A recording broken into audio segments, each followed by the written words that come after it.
Good day. Today we're breaking down a national team arriving at the World Cup with a very defined identity, a blend of European development, North African roots, and a tactical model that's becoming sharper every year. We're talking about Algeria, the Desert Foxes, a team built on technique, structure, and devastating transitions. My name is Alejandro Mendez, a football video analyst, and as we already know, Algeria qualified directly through the African qualifiers and arrives with a mature generation spread across top European leagues. Unlike some other African teams, Algeria is less physical and more organized, with a strong French influence due to decades of migration and dual nationality players. This isn't just random. Algeria is one of the national teams with the highest numbers of players born abroad, especially in France. This trend is part of a global shift. In Qatar 2022, 137 players represented countries that they weren't born in, 16.5% of all call-ups. For 2026, that number is expected to surpass the 200. Some people talking about 295 or 297 across those numbers. But why Algeria has so many European-born players? To understand this defining trait of Algeria, we need to look back at how FIFA's nationality rules evolved through time. In the early World Cup, players could represent any country where they held citizenship. Example like this one, Luis Monti, who played for a World Cup for Argentina and another one for Italy, but they were completely legal. But over time, FIFA tightened the rules. After 1962, after cases like Di Stefano, who played for Argentina, Colombia, and Spain, FIFA ruled that once a player debuted for a senior national team, they could never switch again. This forced many young players to make life-changing decisions far too early. Then came the major turning point in 2020. FIFA introduced a new rule that says that players may switch national teams if they play fewer than 3 senior matches before turning 21 years old, and none of those matches were in a World Cup or continental tournament, such as a Euro Cup or American Cup. This change was driven by cases like Munir El Haddadi, who played just 13 minutes for Spain and then was blocked for years from representing Morocco. Because of this rule, countries like Algeria can now call up players born in France, Belgium, or the Netherlands who have Algerian parents or grandparents. This explains the team's technical quality, European technical and tactical abilities, and the deep talent pool. But now, Algeria is coached by Vladimir Petkovic.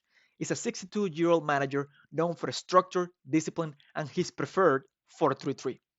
His Algeria is compact with the ball, explosive in transitions, simple and vertical, and focused on wide plays and one-on-one situations. Now, the back line, it's completed and it's really good. It's a blend between leadership and quality. We have Mandy, he's a captain and a little center back, and one of the 2014 World Cup survivors. Then we have Ben Sebaini, he's a left-footed Dortmund defender, very technical, but sometimes he's really overconfident.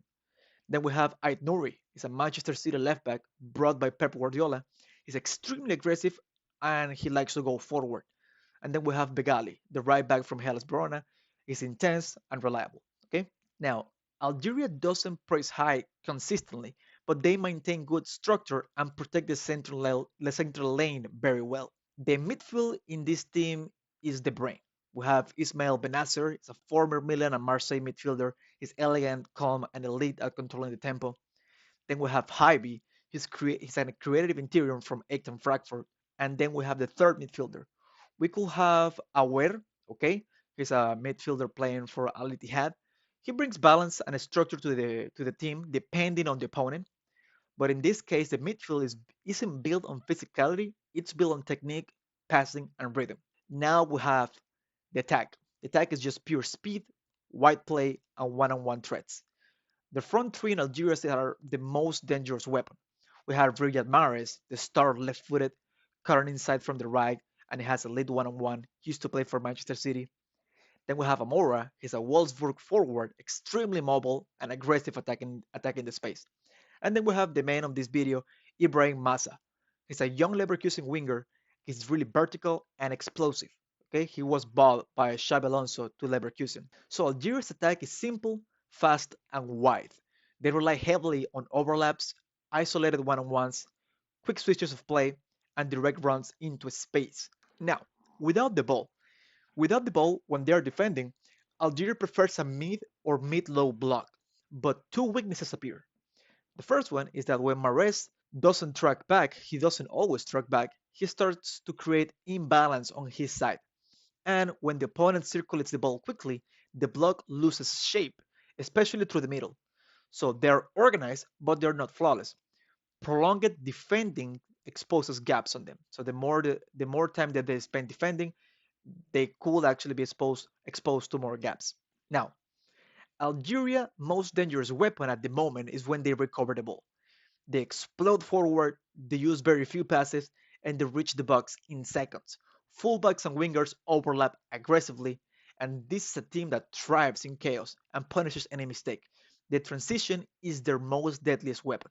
Algeria wraps at the World Cup with a clear identity: structure, technique, dangerous wingers, and lethal transitions. A team shaped by migration, dual nationality, and European development. One that can trouble anyone when the game becomes fast and open. Okay, this video is going to be the first video before the World Cup, and it's going to be a series about players and teams that have a lot of players born in different countries. Cases like Curacao, cases like Morocco, cases like Congo. We're going to see these videos in the next couple days. Thank you for watching. I hope that you have a great day.